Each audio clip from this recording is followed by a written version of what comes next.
Hello, ഇന്നത്തെ good morning വീഡിയോയിലേക്ക് സ്വാഗതം കേട്ടോ. എല്ലാവർക്കും സ്വാഗതം. ഇന്നും എൻ്റെ കയ്യിൽ കുഞ്ഞു ബേബി എൻ്റെ കയ്യിലുണ്ട് കേട്ടോ. കുഞ്ഞു ബേബി മടി കയറിയിരിക്കുന്നുണ്ട്. പറഞ്ഞ് ചിലപ്പോൾ ഫുള്ളാക്കാനൊന്നും അവൾ സമ്മതിക്കില്ല. ഉറങ്ങി നിലവിളിച്ചിട്ടുണ്ടെങ്കിൽ പകുതി കട്ടാക്കി വെച്ച് പോകേണ്ടി വരും കേട്ടോ. എന്നാലും പറ്റുന്നത് പറയാം. കുറച്ച് നേരമായി ഇരിക്കുന്നു സൈലൻ്റായിട്ട്. ഇനിയിപ്പോൾ വയലൻ്റ് ആവണ സമയമായി തുടങ്ങി.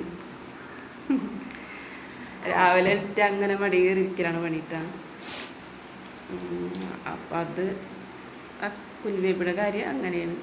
അപ്പോൾ ഇന്നത്തെ സംസാര വിഷയം എന്താണെന്നറിയോ?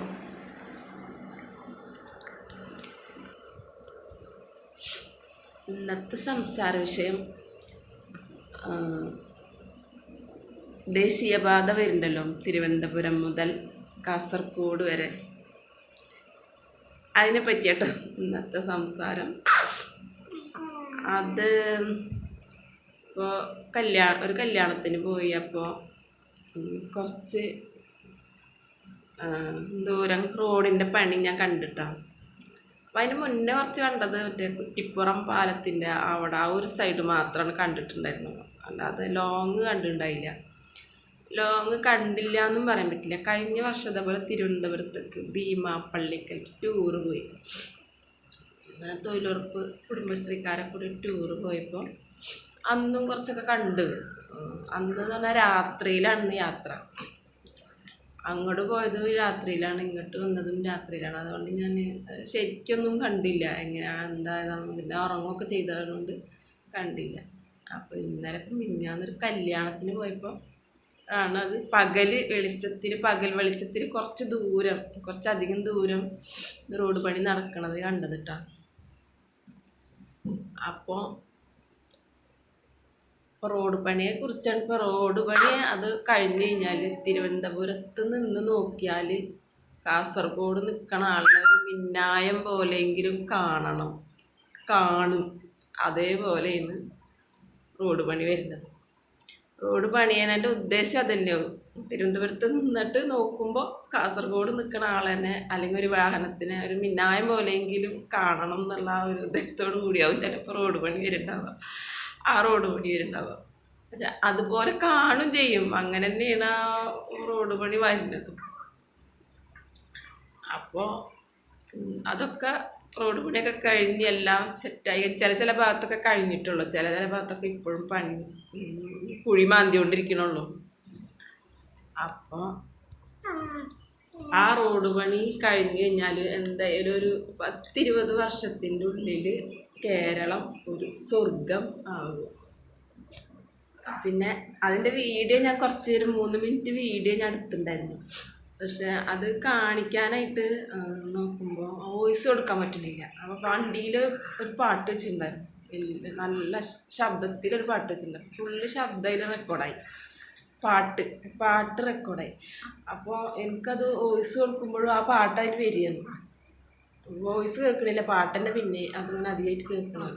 അപ്പോൾ എന്താ പറയുക, ആ പാട്ടയിൽ ഇടാൻ പറ്റിയതാണോ അല്ലേ അതൊന്നും അറിയില്ലല്ലോ. അപ്പോൾ അതിന് കോപ്പിറൈറ്റ് അങ്ങനെയൊക്കെ സംഭവങ്ങളുണ്ട്. അപ്പോൾ പിന്നെ അങ്ങനെ ഉണ്ടല്ലോ. അത് കാരണം കൊണ്ട് എനിക്കത് ആ വീഡിയോ ഇങ്ങനെ അപ്ലോഡ് ചെയ്യാനായിട്ട് പറ്റിയില്ല. കുറേ ശ്രമിച്ചു നോക്കി ഞാൻ. ആ പാട്ട് കളഞ്ഞിട്ട് വോയിസ് കൊടുത്തിട്ട് നോക്കുമ്പോൾ പറ്റണില്ല. എങ്ങനെ നോക്കിയിട്ട് എനിക്കത് പറ്റണില്ല. ആ പാട്ട് വരികയാണെങ്കിൽ. അപ്പം അതുകൊണ്ടാണ് അത് ഞാൻ വീഡിയോ കാണിക്കാത്തത്. പിന്നെ എൻ്റെ അടുത്ത് 2 ഫോണില്ല. അതായത് എഡിറ്റ് ചെയ്യാൻ ചേർത്ത് കേൾക്കാനും അറിയില്ല. പിന്നെ 2 ഫോണുണ്ടെങ്കിൽ നമുക്കൊന്നിങ്ങനെ അങ്ങനെ കാണിക്കാൻ പറ്റും. അതും ഇല്ല എൻ്റെ കയ്യിൽ. കുഞ്ഞു ബേബി ബഹളം വെച്ച് തുടങ്ങിയിട്ടാ. അവൾക്ക് ഇരിക്കാൻ ഒരു 2 മിനിറ്റുകൾ മടിയിരുന്ന പിന്നെ അവളിങ്ങനെ കിടന്ന് ബഹളം വെച്ച് തുടങ്ങും. എണീക്കണം, നടക്കണം, പിന്നെ വീടിൻ്റെ ചുറ്റോളം നടക്കണം. എന്നാലും സമ്മതിക്കില്ല അവൾ. രാവിലെ ഒരു കൂതറ സ്വഭാവമാണ്. അപ്പം അതാട്ടോ അങ്ങനെ. അപ്പോൾ അത് കാരണം കാണിക്കാൻ പറ്റാത്തതുകൊണ്ടാണ് ഞാൻ പറഞ്ഞത്. 20 വർഷത്തിൻ്റെ ഉള്ളിൽ കേരളം ഒരു സ്വർഗമാണ്. എന്നിട്ട് നമ്മളെ മറ്റേ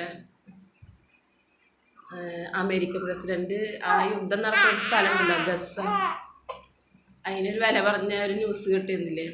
എല്ലാവരും അവിടെ നിന്ന് പോയിക്കോളെ, ഞങ്ങളവിടെ എന്തോ പണിയെന്നൊക്കെ പറഞ്ഞിട്ട് അങ്ങനെ ന്യൂസ് കേട്ടിരുന്നു. ട്രോളൊക്കെ കണ്ടിരുന്നു അതിനെ പറ്റിയിട്ട്.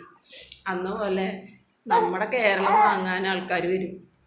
അമേരിക്കയിൽ നിന്നോ ചൈനയിൽ നിന്നോ പാകിസ്ഥാനിൽ നിന്നോ എവിടെ നിന്നൊക്കെ വരും. എന്നിട്ട് നമ്മളല്ലെങ്കിൽ ഇവിടെ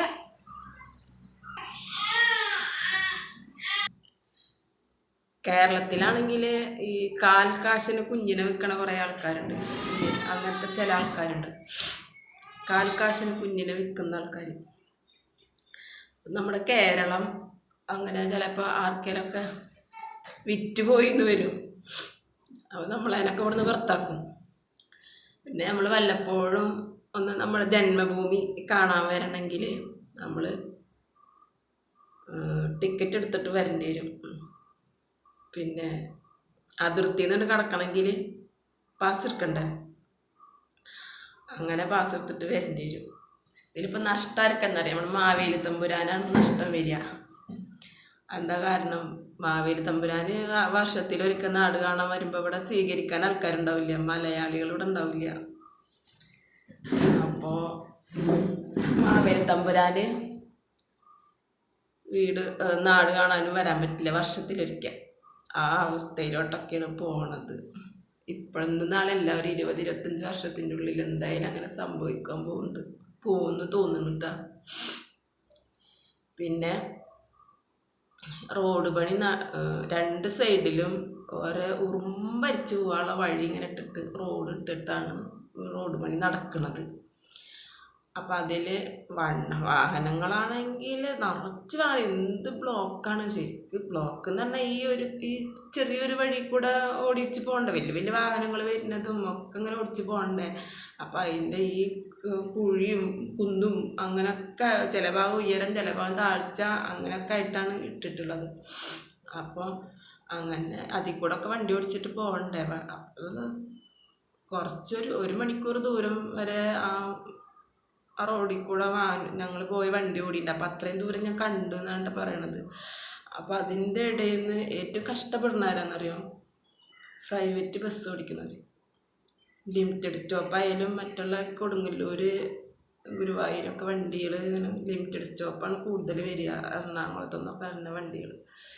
അതിലും പിന്നെ സാധാ ലോക്കൽ ബസ്സുകാരും ആ പ്രൈവറ്റ് ബസ്സുകാരൊക്കെ സമയത്തിന് അവർ ഓടി എത്തണ്ടേ. ഡ്രൈവർമാരെ സമ്മതിക്കണം കേട്ടോ, അവർക്കൊരു ബിഗ് സല്യൂട്ട് കൊടുക്കണം. എന്ന് വെച്ചാൽ ഇത്രയും ബ്ലോക്കാണ്. ഒരു ഉറുമ്പിന് ചാലിച്ചിട്ട് പോണ പോലെയാണ് ഈ വാഹനങ്ങൾ പോണത്. ഒന്ന് അവിടേക്കിട്ട് പോകാനൊന്നും ഒരു സൗകര്യമില്ല. എന്നുവെച്ചാൽ ഒരു സൈഡിൽ അങ്ങോട്ട് പോകാനും മറ്റേ സൈഡിൽ അങ്ങോട്ട് വരാനായിട്ടാണ് ഇട്ടിരിക്കുന്നത്. അപ്പോൾ അതുകൊണ്ട് ഇങ്ങനെ ഓവർടേക്ക് ചെയ്യാൻ പറ്റില്ല. എന്താ വെച്ചാൽ സ്ഥലമില്ല, അവിടെ സ്പേസ് ഇല്ല അങ്ങനെ. അപ്പോൾ അവരൊക്കെ ഈ പ്രൈവറ്റ് പ്രൈവറ്റ് ബസ്സുകാർ ഓടിച്ചെത്തണ്ടല്ലേ. അത്ഭുതം തോന്നി. കുറേ അവരെക്കുറിച്ചാണ് കൂടുതലും ആലോചിച്ചത് കേട്ടോ. ആ വണ്ടിയിൽ ഇരുന്നിട്ട് ഇങ്ങനെ അതൊക്കെ കണ്ടപ്പോൾ എങ്ങനെയായിരിക്കും ഇവരിങ്ങനെ ഓടിയ സമയത്തിന് ഓരോ സ്റ്റോപ്പുകളിലും ഇവിടെ എത്തണ്ടേ അവർക്ക്. ഇപ്പോൾ ഈ മുന്നിലാണെങ്കിൽ ചെറുവാഹനങ്ങൾ ഇഷ്ടം പോലെയാണ്. അവരെ പറഞ്ഞിട്ട് കാര്യമില്ല, അവർക്ക് വേഗം ഓടിച്ച് പോകാൻ പറ്റണില്ല. കുറച്ചൊക്കെ കഷ്ടപ്പെട്ടാലും കുറേ കഴിയുമ്പോൾ ഒക്കെ നല്ല രീതിയിൽ പോവാം. എന്നാലും ഈ കാലം കഴിഞ്ഞ് കിട്ടണ്ടേ. അങ്ങനത്തെ ഒക്കെ കാഴ്ചകളാണ്. ഒരു കാഴ്ച കണ്ടതിനെ കുറിച്ചാണ് ഇന്നത്തെ സംസാരം. അപ്പം എല്ലാവർക്കും ഒരിക്കൽ കൂടി ഗുഡ് മോർണിംഗ്.